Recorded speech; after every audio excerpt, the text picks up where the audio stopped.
Hello friends, welcome to my channel. இன்னைக்கு நம்ம Bombay cut ப்ளவுஸை கம்ப்ளீட் பண்ணுற வீடியோ தான் பார்க்க போகிறோம். ஆல்ரெடி பட்டி பீஸ் வரைக்கும் நம்ம வச்சு முடிச்சிட்டோம். இந்த வீடியோவில் கை ஜாயின் பண்ணணும், அப்புறம் ப்ளவுஸை கம்ப்ளீட் பண்ணிடலாம். இதில் இப்போது இந்த கை ஜாயின் பண்ணுறது யூஸ்வலாக நம்ம ப்ளவுஸ் சுடிதார், அதாவது நார்மல் ப்ளவுஸ் லைனிங் ப்ளவுஸ் எப்படி ஜாயின் பண்ணுவோமோ அதே மாதிரி தான். ஃபஸ்ட்டு லைனிங் கிளாத்தையும் ப்ளவுஸோட பீஸையும் இந்த மாதிரி 1/4 இன்ச் விட்டு தைச்சிக்கலாம்.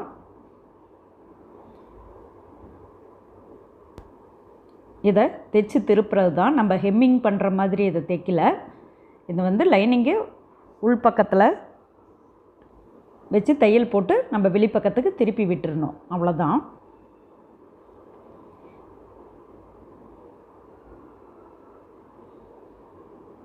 பாருங்கள், இவ்வளோதான். இதை திருப்பி நம்ம இதுக்கு மேலே இன்னொரு தையல் போட்டுடலாம். இந்த தையலை 1/4 இன்ச் எல்லாம் விட்டு அந்த மாதிரிலாம் போடக்கூடாது. கொஞ்சம் ரொம்ப பக்கத்துலேயே தையல்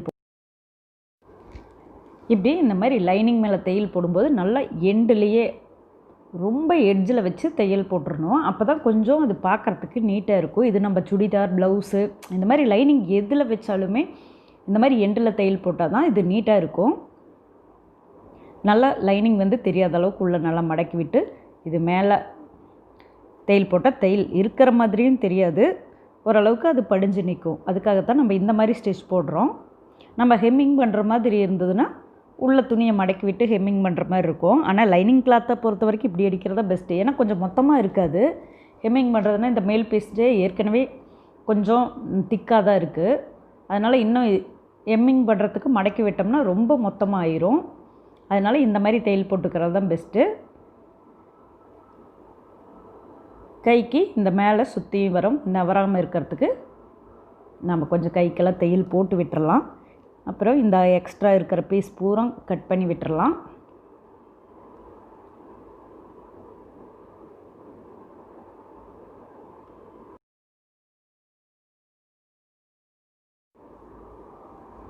இந்த கையில் இருக்கிற எக்ஸ்ட்ரா பீஸ் ஃபுல்லாக கட் பண்ணிவிட்டு, அதாவது லைனிங்கோட எண்டு வரைக்கும் கட் பண்ணி விட்டுறலாம்.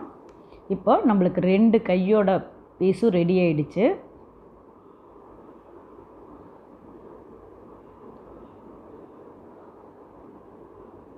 பாடி பீஸோட இந்த கையை அட்டாச் பண்ணிடலாம். ஃபஸ்ட்டு இந்த பாடி பீஸில் பாருங்கள், இந்த ஷோல்டர் ஜாயின் பண்ண அந்த தையல் இருக்குல்ல, அதோட இந்த கையோட சென்டர் இதை 2ஐயும் ஒன்றா வச்சு இப்படி கொஞ்சம் கொஞ்சமாக பிடிச்சி பார்த்துட்டே வந்தால் முடிகிற இடத்துல அப்படியே வச்சு நம்ம தையல் போட்டுடலாம். இப்போது இந்த இடத்துல தான் நம்மளுக்கு தையல் ஸ்டார்ட் பண்ணணும்.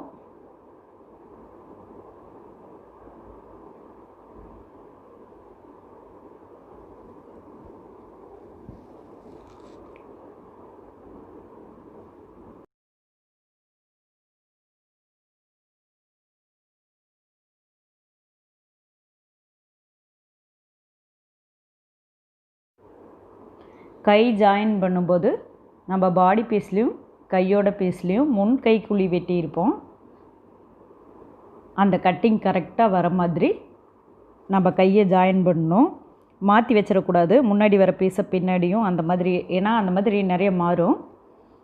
அது நம்ம கொஞ்சம் கரெக்டாக பார்த்து வைக்கணும். அப்படி இல்லைன்னா அது கொஞ்சம் சரி வராது.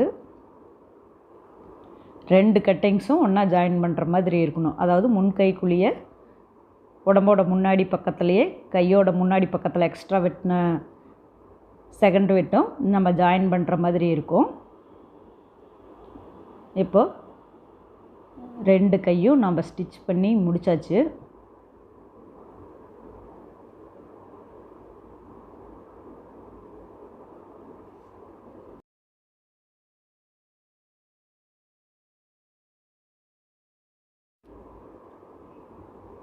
அடுத்ததாக நம்ம ஊக்கு பட்டி வைக்கணும். இது ஊக்குப்பட்டி எப்பவுமே லெஃப்ட்டோ ரைட்டோ ஏதாவது ஒரு சைடில் நம்ம வைக்க வேண்டி இருக்கும். அதாவது யார் எப்படி போடுறாங்களோ அந்த மாதிரி அவங்க அளவு ப்ளவுஸில் இருக்கிற மாதிரி பார்த்து வச்சிடலாம். ஒரு சிலர் ரைட் சைடு வச்சு மாற்ற இதை ரைட் சைடும், ஒரு சிலர் லெஃப்ட் சைடும் வைக்கிற மாதிரி வரும். இந்த ப்ளவுஸில் லெஃப்ட் சைடு தான் வைக்கணும். ஃபஸ்ட்டு ஊக்கு வைக்கிற அந்த பீஸை வந்து உள்பக்கம் இருந்து மேல் பக்கம் நம்ம திருப்பணும். இது வந்து ஐ கட்டுறதில்ல, வி மாதிரி தான் மிஷின்லேயே அடிச்சு விட்றது தான். வேணும்னா இந்த மாதிரி மார்க் பண்ணிக்கலாம். நம்மளுக்கு மேக்ஸிமம் 5 ஊக்கு தான்.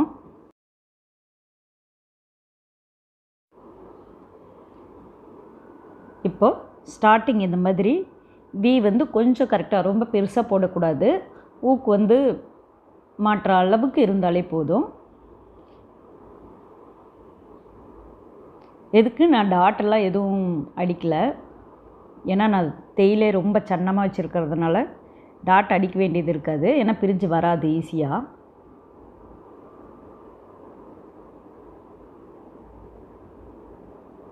மார்க் பண்ணதை விடவே கொஞ்சம் கீழே வந்தால் தான் சரியாக இருக்கும், ஏன்னா மேலே கேப் கம்மியாக இருக்குது.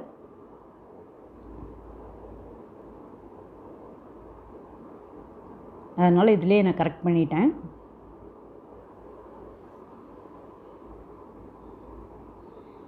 இந்த மாதிரி கரெக்டாக ஒரே ஈவனாக இருந்தால் தான் ஊக்கு போடும்போது கொஞ்சம் சரியாக வரும். பக்கம் பக்கமாக 2 போட்டு கொஞ்சம் தூரத்தில் ஒன்று போடக்கூடாது, அப்படி போட்டால் நல்லா வராது, நல்லா இருக்காது. இந்த எக்ஸ்ட்ரா பீஸை கட் பண்ணி விட்டுட்டு கழுத்து பக்கத்துட்டு போடும்போது மட்டும் இந்த வி வந்து கொஞ்சம் பெருசாக போடணும். ஏன்னா நம்ம வந்து ஹெம்மிங் பண்ணுறதுக்காக கழுத்து பீஸ் அடிக்கும்போது அது உள்ளே போயிடும் சின்னதாக இருந்துச்சுன்னா, அதுக்காக தான் அதை மட்டும் லைட்டாக பெருசாக போட்டால் ஹெம்மிங் பண்ணுறதுக்கு சரியாக இருக்கும். அதுக்கப்புறம் இந்த மாதிரி ஒரு 1/4 இன்ச் அளவு வச்சு எண்டில் இப்படி ஒரு தையல் போட்டு விட்டால் அது பார்க்க நீட்டாக இருக்கும். இப்போது இந்த ஊக்கு வைக்கிற பக்கத்தை நம்ம எப்படி ஸ்டிச் பண்ணுறோன்னா, இந்த மாதிரி இந்த பீஸை மேலேயும், அதாவது பார்த்தாலே தெரியும், அதாவது ப்ளவுஸ் பீஸோட உள் பக்கத்தில் அதுக்கு அடியில் வச்சு ஒரு தையல் போட்டு திருப்புறத்துக்கு அப்படி தைச்சோம்னா ஈஸியாக இருக்கும். இல்லை உங்களுக்கு எப்படி அது தைக்கும்போது திருப்புறத்துக்கு ஈஸியோ அந்த மாதிரி ஃபாலோ பண்ணிக்கலாம்.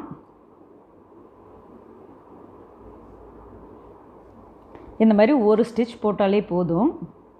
நம்ம ஊக்கு வைக்கிறதுனால அதுலேயே ஏற்கனவே நம்ம ஊக்கு தைக்கும்போது அதில் இன்னும் 2-3 ஸ்டிச் போடுவோம்.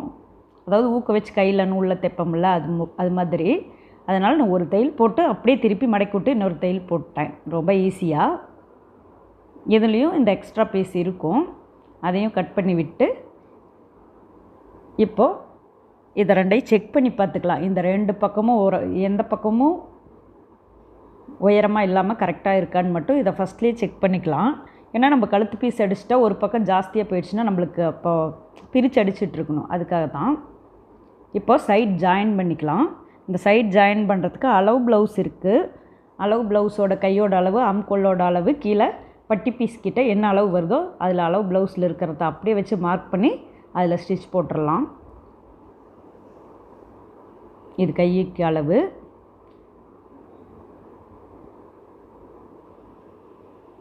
இதில் அதோட ஆம்கோல் அளவும் இதோட ஆம்கோல் அளவும் எந்த இடத்துட்டு கரெக்டாக இருக்கோ அந்த இடத்துட்ட மார்க் பண்ணி தையல் போட்டுடலாம்.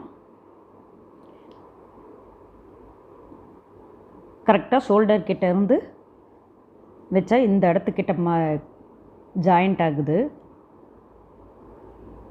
அதேமாதிரி கீழே பட்டி பீஸும் அது எந்த இடத்துட்டு இருக்கோ இதோட எந்த பக்கமாக ஊக்கு வைக்கிற பக்கமாக இல்லை ஊக்கு மாட்டுற பக்கமான்னு பார்த்துட்டு அது கரெக்டாக இந்த அளவு வச்சு இந்த இடத்துல மார்க் பண்ணாவே கரெக்டாக இருக்கும்.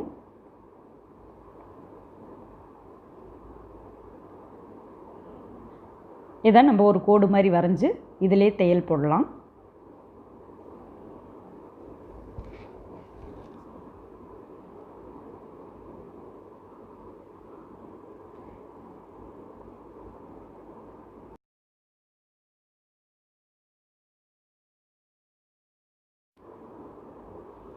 ஒரு நல்லா டாட் அடிச்சுக்கணும் ஃபஸ்ட்டு, ஏன்னா அப்போ தான் பிரிஞ்சு போகாமல் இருக்கும்.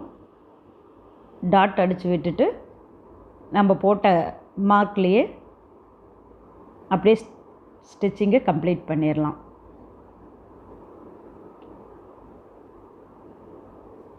இதை எங்கேயும் இழுத்தெல்லாம் வைக்க வேண்டாம், ஏன்னா கரெக்டாகவே இருக்கும்.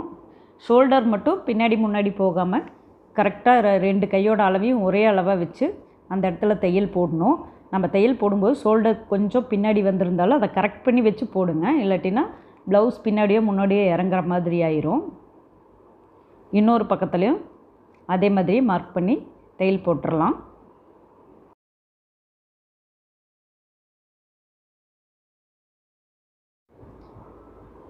இப்போ இன்னொரு பக்கத்துக்கு இந்த கையோட அளவே வச்சு தையல் போட்டுக்கலாம்.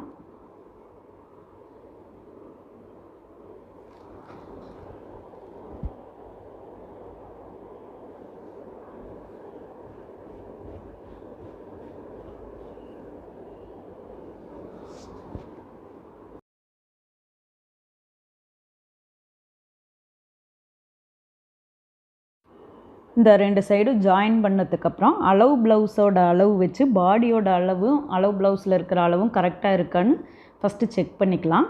அதுக்கப்புறமா எக்ஸ்ட்ரா போட வேண்டிய தையலெல்லாம் போட்டுக்கலாம். இப்போது செக் பண்ணி பார்க்கலாம்.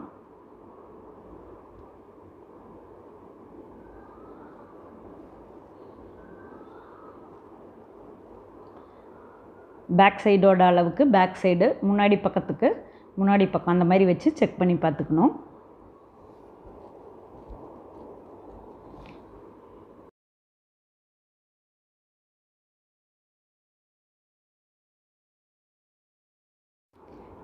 ப்ளவுஸோட டோட்டல் லென்த்தையும் செக் பண்ணிவிட்டு இதில் எல்லாம் கொஞ்சம் கரெக்டாக இருக்குது.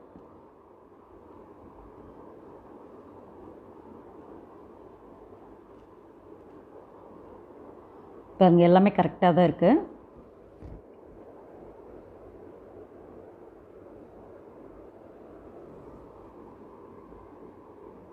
இப்போ இந்த ப்ளவுஸில் இன்னும் நம்ம பேக் சைடு டாட் பிடிக்காமல் இருக்கேன், அதனால் அதுக்காக வேண்டி கொஞ்சம் கீழே இருக்கிற அளவு மட்டும் ஒரு 1.5 இன்ச் ரேஞ்சுக்கு பெருசாக இருக்குது. அது டாட் பிடிக்கும்போது அது கரெக்டாகிக்கும். இப்போது கழுத்து பீஸ் வைக்கிறதுக்கு இந்த மாதிரி இது எக்ஸ்ட்ரா இருக்கிற பீஸில் கிராஸில் வெட்டிக்கணும். துணி பார்த்தாலே தெரியும், இப்படி நேர் பக்கம் நேர், இது கொஞ்சம் கிராஸ் பண்ணி, அதாவது இழுக்கிற பக்கம், அது இழுத்து பார்த்திங்கனாவே நூல் கிராஸில் இறங்குற எந்த பக்கம் இறங்குதோ அதில் இந்த மாதிரி கழுத்து பீஸு எவ்வளோ தேவையோ, அந்த ப்ளவுஸோட நெக்கை பொறுத்து எவ்வளோ தேவையோ அவ்வளோ வெட்டி எடுத்துங்க. எனக்கு ஒரு 3 பீஸாவது வேணும்னு நினைக்கிறேன். இந்த மாதிரி கட் பண்ணி எடுத்து இதை ஜாயின் போட்டுக்கலாம்.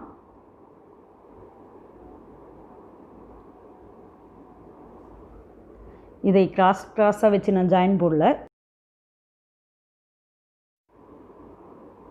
ஸ்ட்ரெயிட் பீஸ்லேயே ஜாயின் போட்டேன்.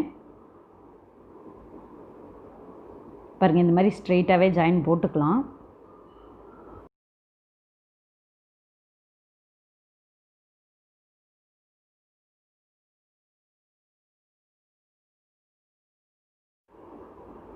இப்போது இதை ப்ளவுஸில் வச்சு ஜாயின் பண்ணிக்கலாம்.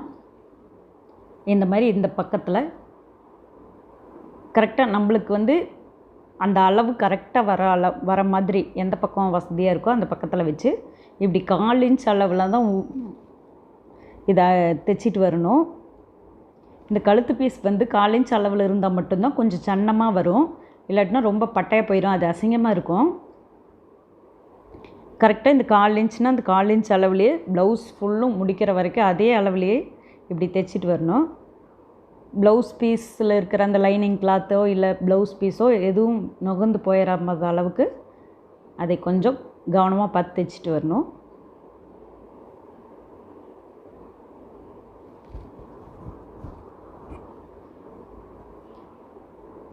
கொஞ்சம் சுருக்கெல்லாம் வராத அளவுக்கு பார்த்துக்கணும்.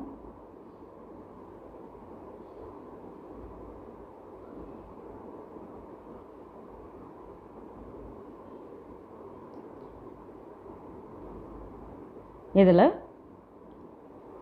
இப்போ பாருங்கள், இந்த மாதிரி கொஞ்சம் எவ்வளோ சன்னமாக அடிக்க முடியுமோ அந்த அளவுக்கு சன்னமாக அதை மடக்கி மேல் பக்கத்தில் இந்த மாதிரி பக்கத்தில் இப்படி திருப்பி ப்ளவுஸோட மேல் பக்கத்தில் அந்த துணியை திருப்பி விட்டு அடிச்சிங்கன்னா மட்டும்தான் இது நம்மளுக்கு ஈஸியாக இருக்கும். அந்த பக்கத்தில் திருப்பி அடித்தா கொஞ்சம் கொஞ்சம் இந்த துணி அங்கே இங்கேயும் எச்சு கம்மியாக போகிறதுக்கு சான்ஸ் இருக்குது. இந்த மாதிரி அடித்தோம்னா நம்மளுக்கே தெரியும் எந்த இடத்துக்கிட்ட வருதுன்னு. கரெக்டாக உள்ளே நம்ம எவ்வளோ துணி விட்டுருக்குறோமோ அந்த துணியோட அளவுக்கு தான் இந்த கழுத்து பீஸில் இருக்கிற லைனிங் அடங்கும். இது தைக்கிறதுக்கும் கொஞ்சம் ஈஸியாக இருக்கும்.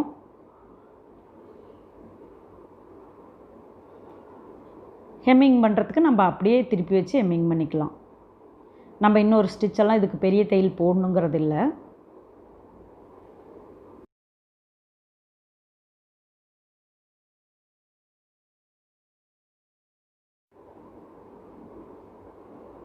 இதே மாதிரி ஃபுல்லாக அடித்து கழுத்து பீஸை கம்ப்ளீட் பண்ணிடலாம். இந்த மாதிரி எக்ஸ்ட்ரா இருக்கிறதெல்லாம் வெட்டிட்டு உள்ளே ரொம்ப விட தேவையில்லை, கொஞ்சம் மடக்கிற அளவுக்கு இருந்தாலே போதும். அதாவது அந்த நூலாக இருக்கிற பிஷர்லாம் வெளியில் வராத அளவுக்கு இந்த மாதிரி கரெக்டாக கம்ப்ளீட் பண்ணிவிட்டு இதில் இருக்கிற எக்ஸ்ட்ரா பீஸ், அதாவது நம்ம கழுத்து பீஸ் கொஞ்சம் பெருசாக தான் நான் வெட்டினேன். இந்த புதுசாக பழகிறவங்களாம் பார்த்திங்கன்னா இந்த மாதிரி கொஞ்சம் பெருசாக வெட்டிக்கிறது தான் பெஸ்ட்டு. அதுக்காகத்தான் நான் இந்த மாதிரி வெட்டி காட்டினேன். எக்ஸாக்டாக வெட்டினா கொஞ்சம் எச்சு கம்மி போயிடும். அதனால் இதை வந்து கரெக்டாக லெவலாக ஒரே அளவில் விட்டு இதை கட் பண்ணி விட்டுறணும்.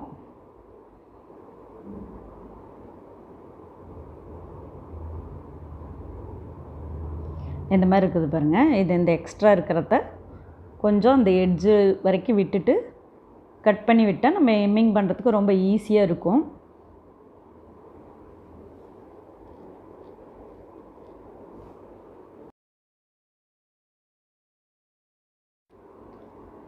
இப்போது இந்த ப்ளவுஸ் ஃபுல்லாக கம்ப்ளீட் ஆயிடுச்சு. இந்த பேக் சைடு 2 டாட் மட்டும் பிடிக்காமல் இருந்துச்சு.